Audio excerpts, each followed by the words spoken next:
All right. Our guest today is a mom, a wife, a teacher, and a basketball coach who has been on quite the health journey. She's the head coach of Fisher's High School girls basketball team.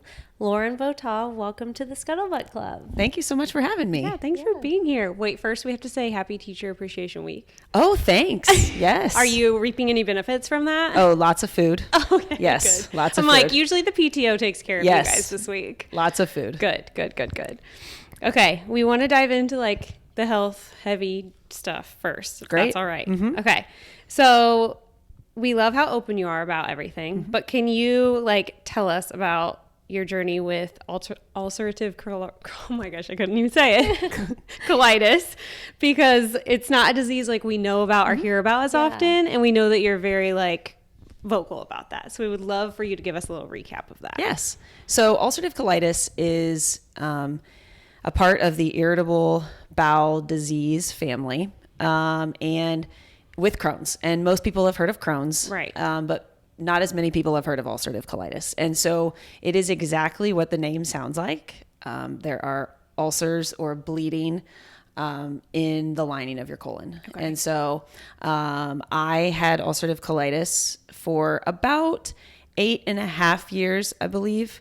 And it is currently treated with medication. You try to put it into remission. There is not a cure as of yet, but you can get it under control with medication in most cases. So what was the timeline on that? Yeah. Like how old were you when our guest, how long did you have it where you were undiagnosed? Well, that's a good question. I had gastrointestinal problems for a while, and finally, when I started having some bleeding, I thought, okay, I probably need to get this checked out. And I did. And I think that I was finally diagnosed in about 2012. The process of getting diagnosed took about like 4 to 6 months from like first symptom through the testing. It is diagnosed through a colonoscopy. Finally, they just have to go in and see what they're dealing with. Yeah. And then like I said, I had that for about 8.5 years until I finally decided to move forward with the colectomy, which is having your colon removed. So how old were you when that started? Like, were you in high school? No, I was like 25. Oh, okay. So after college. Yes. And that is pretty common. I think like college age and like 20s, early 30s is a pretty common age to be diagnosed with ulcerative colitis. And so, yes, I was living and teaching in Fisher's when it all kind of started happening. So is that like a genetic thing, or how does that work? It can have a genetic component. Okay. I do have a pretty strong family history of irritable bowel disease, and colon cancer. And so I was not at all surprised when I found out that I had it. And what were your symptoms like? Well, prior to being diagnosed, I mean, I would say I had, the typical symptoms. Like I would eat and I would get an upset stomach. Yeah. I felt like I couldn't eat everything that other people were eating. But the final telltale sign was, and early on, I didn't have as much diarrhea, but that's a big symptom of Crohn's also. Okay. But I didn't have that. But when I had some blood in my stool, I kind of was like, this is not right. And that's part of why I'm so open about it, because I think that it's embarrassing, and people are embarrassed, and so they don't get it checked out. Colon cancer is really very treatable if, I didn't have colon cancer. But a lot of times, blood in the stool, things like that, people are just scared to get it checked out. Right. And if you get it checked out, there's a lot of times help for you. And isn't colon cancer like on the rise right now in younger people? Yes, so it's good to like it is talk about it, make it less of a stigma for people. Yeah, and I talk about it when I was going through the journey. I would always tell my students, hey, I'm going to be gone tomorrow because I have another colonoscopy. And I would always tell them why. Like to just even hear someone say that, I think is like very refreshing, because even like, older people that get them like don't even want to talk about it. Yeah. And it's like, it's just healthcare. It's okay. Everybody has to do it. Right. I mean, most people, you guys will maybe have, I don't know, 3 to 4 in your life. I had, I think 12. And so it just became like a common thing for me. Yeah. But my parents were open about it, and so I was fine with that. That's great. Okay, tell us a little bit about your decision in having the surgery and walk us through that process, because we heard it was rough. Yeah. Just laughs. So I did not want to. You didn't. I did not want to. What was your like hang up on that you didn't want to do it? I Just, was like, afraid it was going to completely change my life. Okay. I wasn't going to be able to do the things that I wanted, that I was able to do. Okay. Mm-hmm. And one of the major hiccups at the time was that when I was told I needed it, so I had tried all these medications, they weren't working. And at that point, this was probably October. And if you know about high school girls basketball, that's right when it starts. Yes. And I was just stubborn, and I told my doctor, I'm not doing it right now. Mm-hmm. And so I was put on a high dose of steroids for basketball season, which was not healthy to be on them that long. But I wanted to coach. And so, but as the season wore on, I was like, this is not sustainable. And so we went ahead, we scheduled it for right after season. Okay. My lifestyle was just not fun. Just like everything was revolving around that. Yeah, I mean, you can't go anywhere without knowing where a bathroom is. Right. So like coaching wise, would you just not eat before correct. or like Correct. You just have to I would have to really watch, and I everything would was eat. so planned out? Mm-hmm. They would joke like, cause I would eat pouches, but that was about all I could handle. It got to the point where that was about all I could handle. So did you lose a lot of weight because Yes. of that? I lost a lot of weight prior to the surgery. And if you see in the article that Richie wrote, there are before and after pictures. And I did lose a lot of weight prior. And then I ended up losing even more because of the lengthy hospital stay that ensued. 'Cause But you were there for how many days? 70 in total. That's a lot. So that's not normal though, right? No. Yes. If you're considering, Yes. if you're considering getting like, a colectomy, don't think it always goes like this because it doesn't. But yeah, so I ended up having the surgery, and my doctor is awesome. Dr. Bruce Robb at IU Health. He's awesome. And he, I think, did his job. And then I wasn't getting better as fast as I wanted or as fast as they wanted. I was in the hospital for a few days, came home. Oh, okay. And then was in a lot of pain. So we were getting ready to go back to the hospital. I told my husband, I think we need to go back.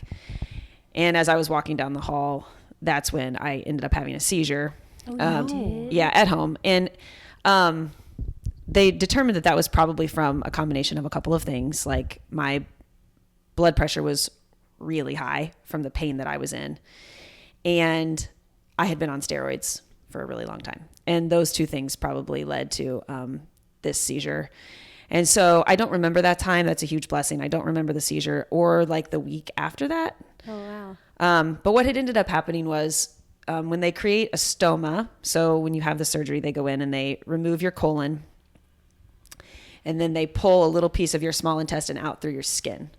And when they did that, for some reason, mine saran wrapped itself right beneath the surface.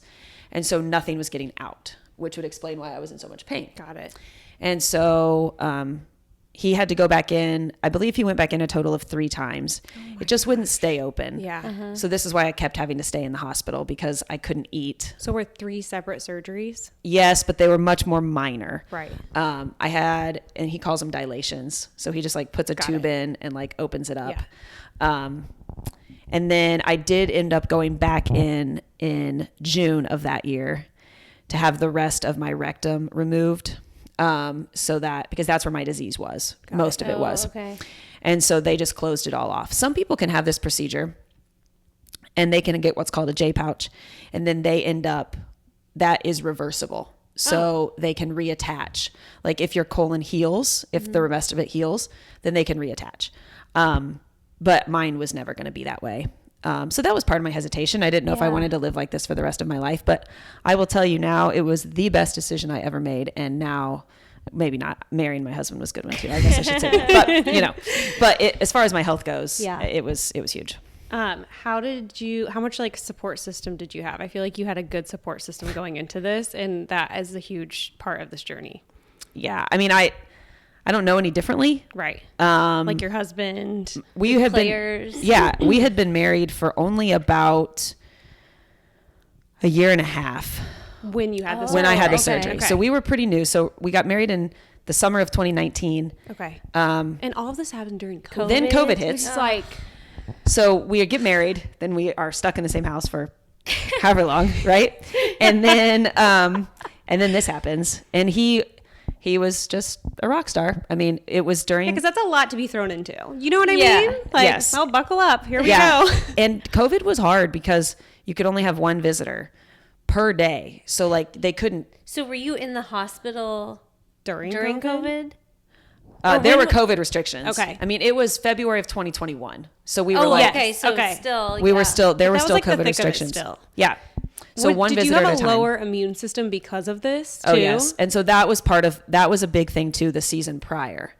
So I had to be really careful Especially being in the school. You know what well I mean? yeah, and It's coaching so many like it was people. I did, and so that was another thing I was grateful for was just to get it out. But yeah, so basically what we did, my husband and my mom, who had just retired, alternated days. Nice. So because you couldn't even switch off. So like whoever came that day, it Had was to their stay. day and they were there all day. Then they would take the next day off.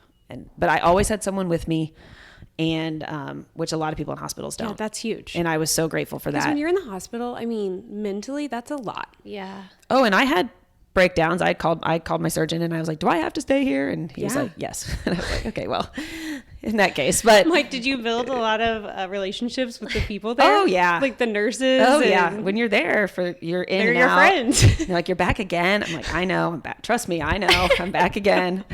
But like I said, looking back on it now, it was. I'm so Life-changing. healthy. Yeah. That's great. Yeah. We were talking before you got here about how, like, when we played sports younger, how that kind of affects everything growing, like, in your adult life now, especially mentally, like that mental toughness, competitiveness. Is that something that you are even more so teaching your players after going through all this? I hope so. I hope that they've seen this current group wasn't in high school Oh, yeah. when I you went through all this.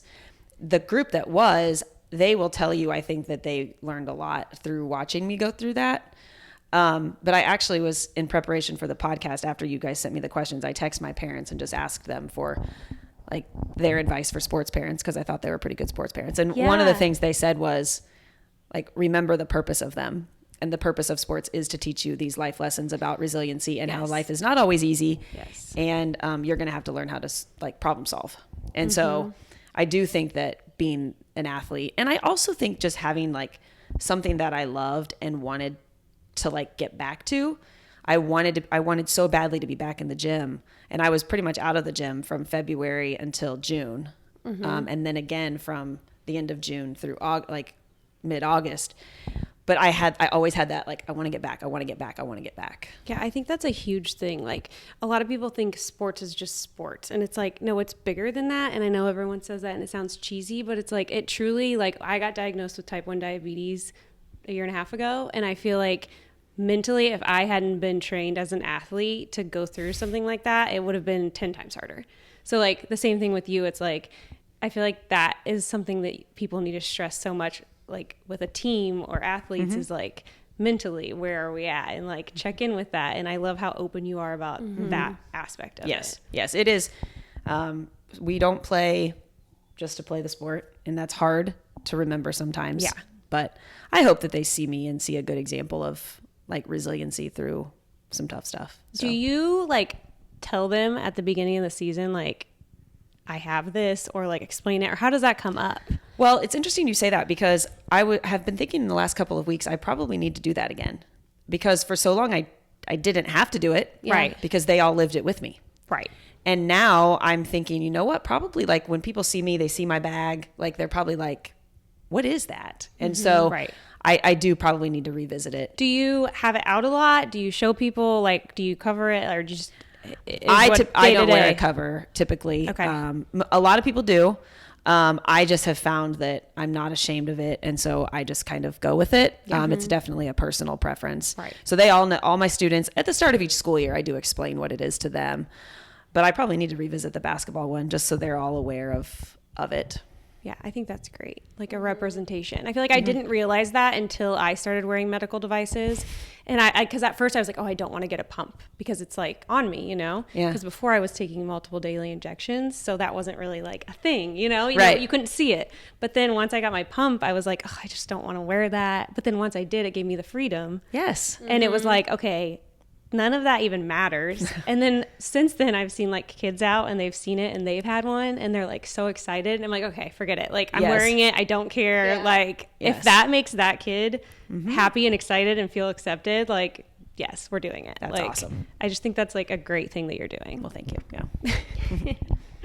Okay. We don't have to talk about this anymore if you don't want to. Wait, we want to talk about No. one more thing with that. I love talking about it. Talk about the walk run that Yes. you have done. Prairie, right? Yes. So the the Crohn's and Colitis Foundation, Indiana chapter, they have them all over the country. Okay. They have a walk every June. It's called the Take Steps Walk. And so a couple of years ago, I thought, you know what, we're going to do this. And so I registered as a team captain, and we take our team and they are the volunteers. So we either help set up or tear down. It depends. And this year I'm very sad. There's a corresponding basketball event. And so we can't do it this year, but I still have a team, and we go, and they all go, and they all go around to all the booths, and they kind of experience like what the day is all about. And then we walk together. And it means so much to me, but it's good for them to be in a community of people who are together for a common cause, I guess. Yeah. And I don't have the disease anymore. And so sometimes people are like, well, you don't even have the disease. Like, why are you still so active in the community? But it's because, I do believe that they will find a cure. But they're not going to find it if we don't Everyone raise money. forgets about it. Yeah. Right. And so that's why I stay involved in it. But yes, the Take Steps Walk they're really good. I'm serving on a committee this year, kind of like just like a planning advisory kind of committee thing, and just some really cool people who are very passionate about helping kids with it too. Because that would be really tough to have ulcerative colitis or Right. Crohn's as a kid. Right. But yeah, so I don't know, people can look up Indiana Take Steps, and if they want to donate. Is it typically at Connor Brewery? It has been the last few years, which is awesome. Okay. Because it's right here in our Right. backyard. Yeah. They have a great venue for it. The walk course is really nice. And it's on a Saturday, June 14th this year. And Oh, okay. yeah, so That's it's good. cool. You get the team involved too. They're wonderful. They don't complain. I get them up early on a Saturday, and they Which is rough for teens. teenagers in the summer. Yeah. Yes, and they don't complain at all. So I love it's that. really great. Thanks for asking about it. Yes, Yeah. of course. Okay, we want to pivot slightly and talk about your journey of becoming a mother through adoption. We were curious to know if your health led you to adoption, or if that's something that you and your husband had kind of talked about and considered beforehand. I would say both. Okay. We had talked about it before, but we weren't like 100% on it. And then now, to be clear, I could carry a child. There's nothing that says that I could not. We just knew that I'd already been through a lot and a lot of hospital and a lot of trouble with my stoma. That's the little thing. I had it revised in March of 2023. Since then, it's been great. But up to that point, it was a lot of issues. And we were like, you know what? We've had a heart for adoption, and I am totally fine with that being the way that we have our family. And so, and Jeremy was too. And so we jumped in. We love that. Yeah. When did you adopt your baby? Yeah, tell us about the process a little bit. Yeah. So we started the adoption process in February of 2022. We were matched very quickly. So in within 2 weeks of our stuff being done, we were matched with a mom who was expected to be due in November Okay. of 2022. And then in early September, she changed her mind and decided to parent, which was obviously very sad. We thought we were becoming parents in November, but that's, that happens to most people who adopt. I think most of them have some form of disruption or hiccup along the way. And we were sad, but I had this piece that I was like, I couldn't explain it, but I'm very strong in my faith. And I was like, I know there's got to be something better maybe out there. And so that ended up being the year that we went to the state championship for basketball. And so I got to coach the entire season, whereas I would have had to miss part of it. And then we lost on Saturday night. Bummer. But then In the finals? In the state championship, yes. And then on Monday morning, we got the call that we had been selected and that we were going to get Logan. So Logan was born in June of 2023. So he'll be 2 here coming up in June. So did you have like contact with the mom? Like, was she pregnant with him like before like you got to see her, or is there like no contact before? How does that work? So it works different for every single adoption. Okay. So the way our first one worked was so we were matched with her. We had talked to her on the phone. Oh, okay. Then she picked us. That doesn't always happen. A lot of times they kind of interview you? Is that how? it depends. Both of the ones that we did the first time, yes. Okay. They saw our profile. They liked our profile. Then they okay. wanted to talk to us on the phone. So they're local. No. Oh. We were with an agency. The first one that was disrupted was with an agency in Indiana. The second one, where we adopted Logan through, he was born in Kansas City, Missouri. Okay. And so we were on the phone for that one. Got it. And then once we were matched, we did go out there once and meet her, and like just had lunch with her and hung out a little bit. And then we went back out when she told us that she was being induced. And so we were there. Were you so nervous cool. about her changing her mind? Yeah. Because that happened to you before. I mean, you have to be right. Like in the back of your mind, like what if Yeah, this I think happen? it's always going to be in the back of your mind. But the two were very different as far as like just the communication between us and the birth mother. In the first one, there was a lot of communication and she changed her mind. In the second one, there was like no communication. Like she would tell us after she'd had her appointments and that was about it. And so, and she ended up, going through with her decision. So they're both obviously very strong, like very cool women who I'm grateful to have had the opportunity to like get to know. That's awesome. Yeah. Do you think becoming a parent has changed the way you coach or teach? Yes, probably. Changes everything, doesn't it? I mean, Yeah, why does it not does. change? It does. I think in the classroom, I find myself a lot more being like I wonder what their parents did to, like make them to be like such great young men. Like, I just have really good kids that I work with. And so I think that a lot. I'm probably a little more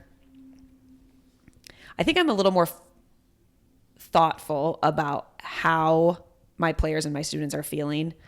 Like when a little more understanding towards it and stuff. Yes. And I might not always like change my action, but I might be like, okay, I can see how they could feel that way. Yeah. Yes. Like if this happened to Logan, like I can see how that kid would feel that way. I can see how that parent would feel that way. Yeah.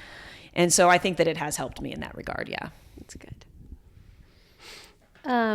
Okay. We were wondering if obviously you're a teacher, and do you have any like exciting summer plans now that the school year is almost over? It is almost over. Well, when you're a basketball coach, you spend your June coaching basketball. Yes. So we will be in the gym coaching. We travel for basketball a little bit. We take some fun trips, like we just do a lot of team stuff. So pretty much from June 2nd to June 25th, with the exception of a couple of Sundays, I will be with my basketball team. But the thing that's so cool is that Jeremy, my husband, is on staff. And so he's a volunteer for us. And so it's really a family affair. That's awesome. We had practice this morning and I went at 6:15 and Logan and Jeremy came about 6:45. So I got to see Logan before school. Oh, I love that. And he just runs around the gym and it's, Do the girls just love him? yes, I imagine he gets no attention. none at all. No, nor does he draw Listen, any to himself. Oh, I just thought you probably have a lot of built-in babysitters. Yes. We do. Holy We moly. do. Yes. They, Like a roster. yeah, any that we need. Yeah. It's, What a blessing. it really is so Yeah. cool. Because you know their parents too. You know what I mean? We do. Yeah, Yeah. it's Yes. like- We trust. Yes. Oh, I have all kinds of kids that I background check. trust. Yes. Yeah. So that's June. And then we'll take a quick trip with my parents and my brother and sister-in-law to Michigan. And then in July, Logan and I get to hang out Yeah. and it's great. So At least you have a little break there. yes. Yeah, that's a good having a teacher schedule, even though you have the coaching, that's nice with having a little one. It is. Yeah. So we know you're busy in June too because of the youth camps. Oh, yep. I was wondering if people listening, can they still sign up for those? Oh, we would love it. Yes. So it's the week of June 9th through the 12th. They'll run from 1 to 2:30 at Fishers High School.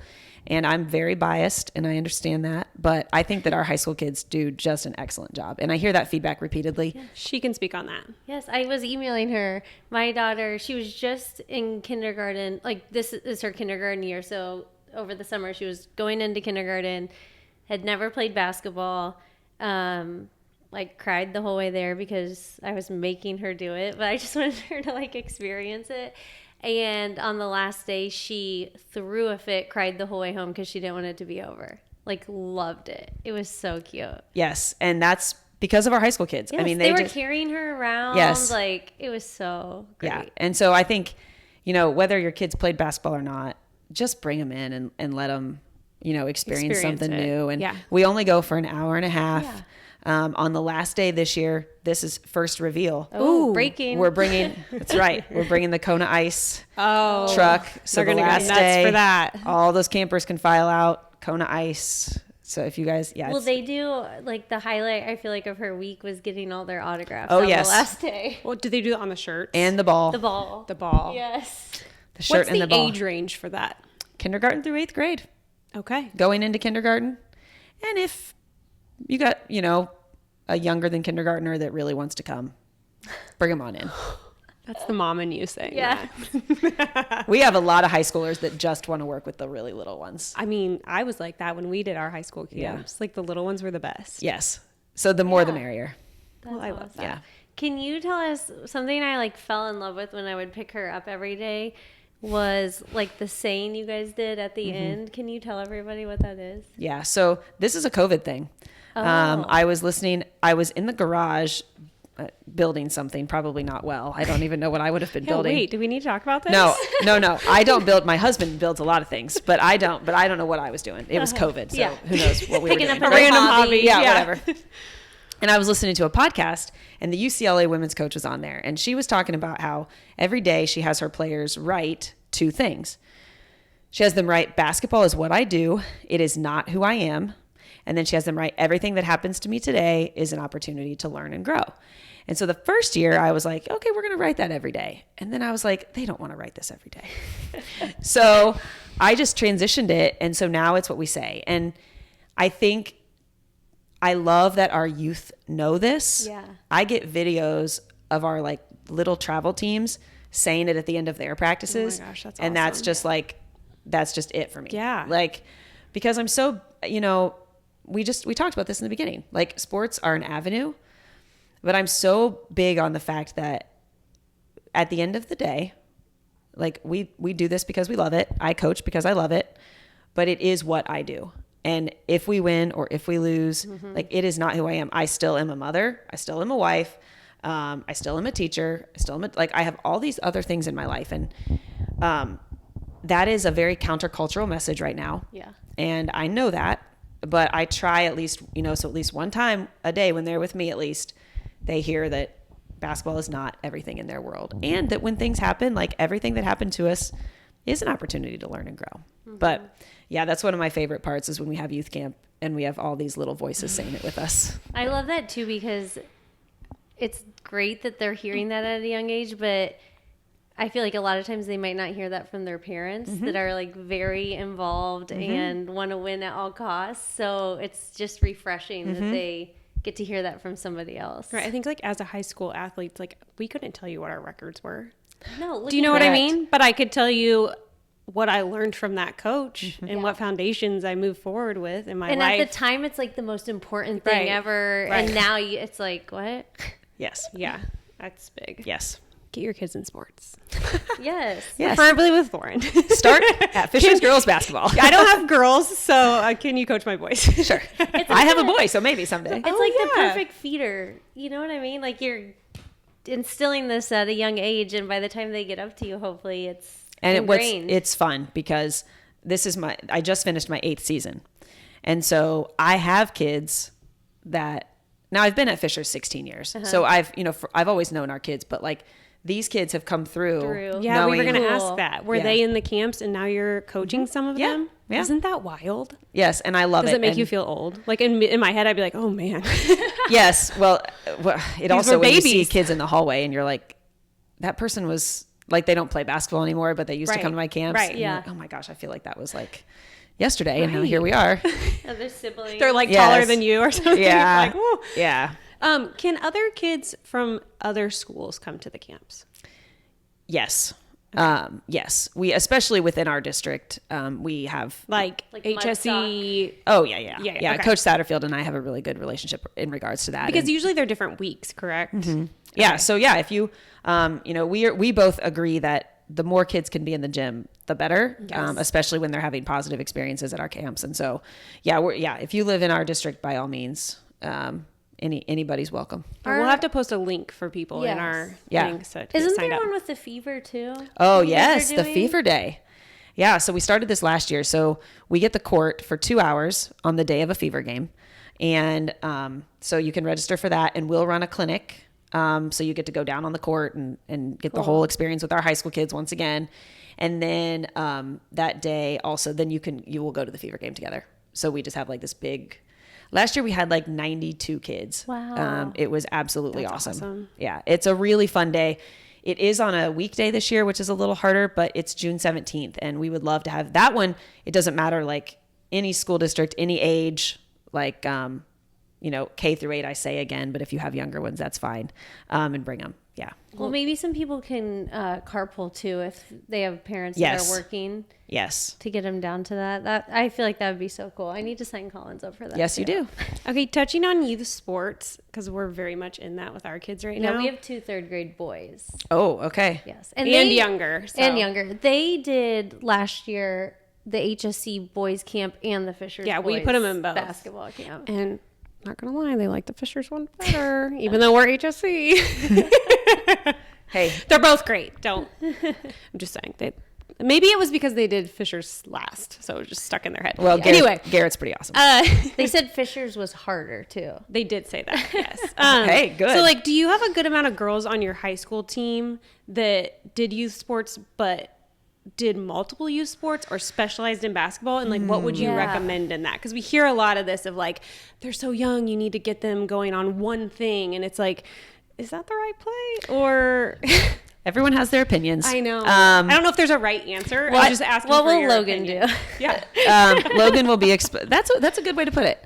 Logan will be exposed to a lot of different things. Yeah. And I told you I asked my parents, and one of the things that they said was they thought it was really important for us to have not just a lot of different like sports, but she was like, that's why we put you in piano lessons. Correct. Like just different experiences towards different things. I think there's a lot of pressure on parents to specialize their children early. I think so too. And I think that is natural because if you get to a certain age, like your options for playing in a truly competitive league start to go away. And if you want them to play competitively, then they have to be playing at this intense level, and it ends up driving you out of other sports. Right.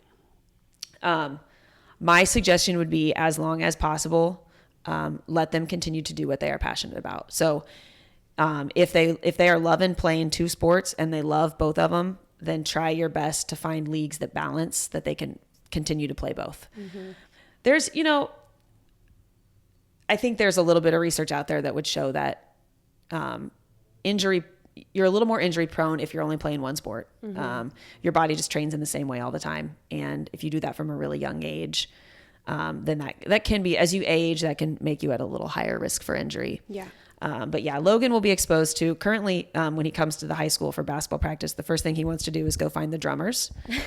So great. I mean, yeah, we'll do as much as we can there. That's great. So do you have any advice more specifically to a parent who's maybe like elementary or middle school age kid is like dead set on basketball, wants to play in high school or even college?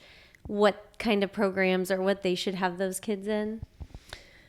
Yeah. So once again, I'm going to go ahead and say let your child lead. So That's good. I used to coach with a guy, and he told me that when he had kids, this was before he had kids, now he actually does have them, and he did follow through on this.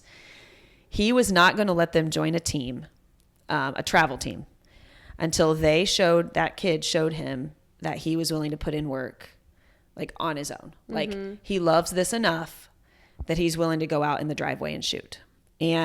Or he's asking, hey, can you come play with me? Can you come play with me?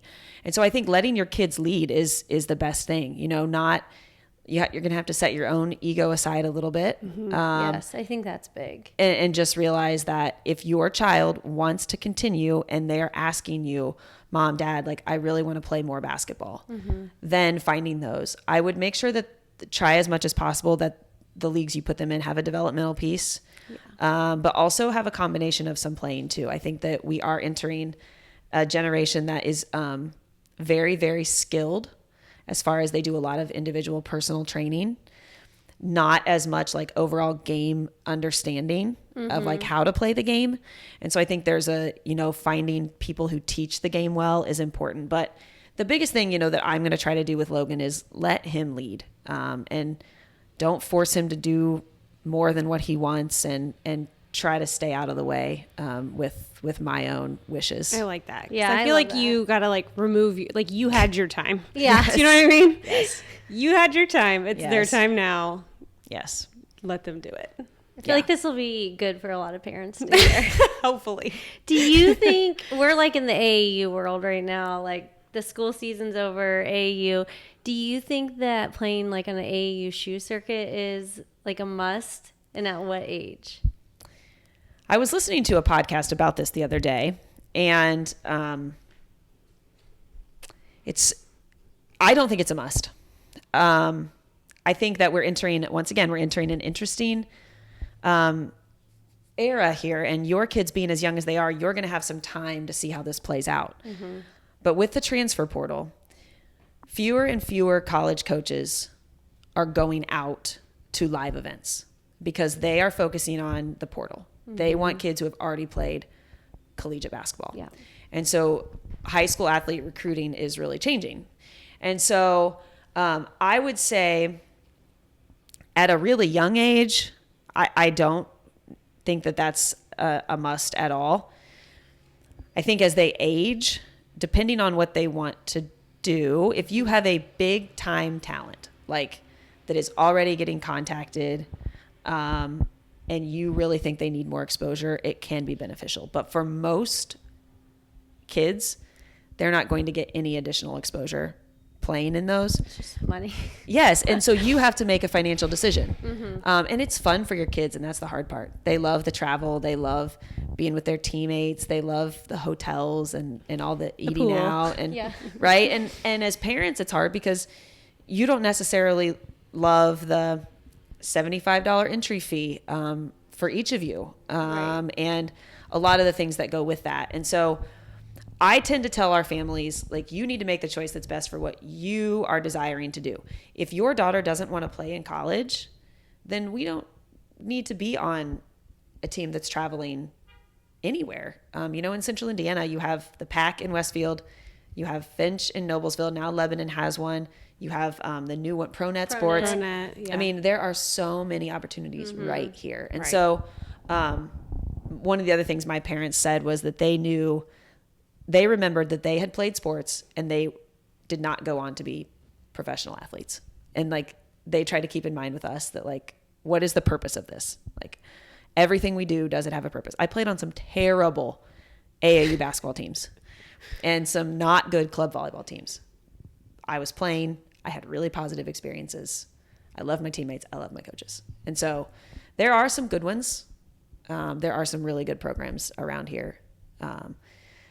But I'll be interested to see, like, if we check in again in 5 or 6 years, what the transfer portal thing has done to, in general, the circuits. Yeah. Are they still getting a lot of college coaches out? Yeah, because For those. it's the same thing I keep hearing too. Like, college coaches want to recruit other college players, not high school. Like, it's gone down so much. Yeah. Do you do anything differently to help your high school players that are going on, like skill development or? I mean, we pretty much are doing what we've always done. We want those coaches to come into our open gym. I think the biggest advantage that our players have, over other players is the area that we live in and the strength of schedule that they play and just the general competition level, even to make a team. There's just a lot of skilled players around here. And so I think the biggest thing we can do is get those college coaches into our gym to see like, this is what they're doing on a daily basis. And then of course, you know, we work with them on the skills. We do a lot more. Our skill stuff is based on what we will use within our offense a lot of the time. And a lot of our girls are training with other organizations as well on the side. Most of them are too. So Interesting. Yeah, I feel like you got to ask this last question. Oh, okay. No, it's just about parents. I'm wondering if you, like, our kids, like I said, are in 3rd grade, and we've already seen like parents get in arguments and kicked out of AAU tournaments or whatever.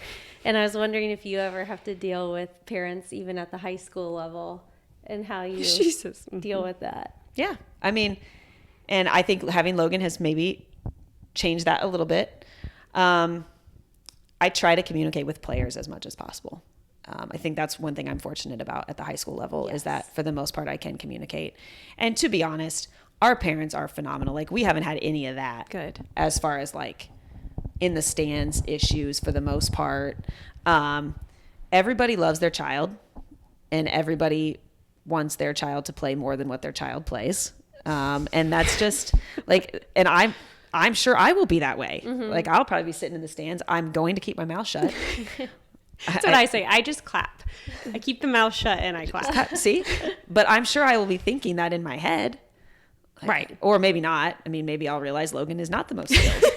Or He's drumming. Or you'll He's start drumming. coaching his team. He's drumming. Yeah. He's drumming. But yeah, it is, you really have to strike that balance between like talking with the kid, talking with the parent. And for the most part, like I said, I do spend most of my time talking to the kid and helping them to gain those skills. And our parents are awesome at telling their kid to come talk to me. That's good. Yeah. Like they know. Sometimes the parents like will pull the kid away from the coach to be like telling them what to do. I'm like, no. Like that's the coach's job. Like don't. Yeah, we do you know see what that I in mean? games all I the see that a time. lot at this age where it's like the coach is having a huddle and a dad runs over. I'm like, what is going on? No, sit right Yep. here. Don't leave. That's what my dad said. And when I asked him, he was like, I never wanted to undermine a single thing. And understanding that my parents, like my dad was a varsity baseball coach and my mom was a varsity volleyball coach who played collegiate tennis. Like these are people who were very involved in the athletic realm but never, I never heard them undermine a coach. That's awesome. Or do anything like that. And so, I mean, I think I guess in closing, in talking about parents, there's a really good website. It's called ilovetowatchyouplay.com. Yes, we've heard of that. And I show the video to our parents and I watch it over and over again. And it makes me cry sometimes because that's all your kid wants to hear you say. Yeah. That's all. Yeah. I love to watch you play. Yeah. So that's my goal with Logan is I love to watch you play, buddy. I love that. Yeah. Yeah. This Well, is so good refreshing. job. See? Yeah. That was a great little end that you Thanks. dialed up for us. Thanks. Thanks again for being Yeah. here. We really appreciate you sharing everything, your whole life with us. Thanks for giving me the platform. I'm of course. We excited. had one more question. If you were a Pacers fan and excited for this playoff run. Yes. Admittedly, I fall asleep very early. Mom life. Mom life. The other day, The 6:00 game though, that was I didn't even make it. Lauren. Guys, I ran the mini on Saturday. Oh, you did? Congrats. That's Thanks. exciting. Logan is 2-year mollering it. Oh, yeah. So you're we, in it. So we didn't nap. We didn't sleep. We didn't nap. We didn't sleep. And then come Monday, was it Monday night or Sunday night? What was the Pacers game? Sunday. Sunday. No, You were done. 7:10. I think I was like on the couch out. That's all right.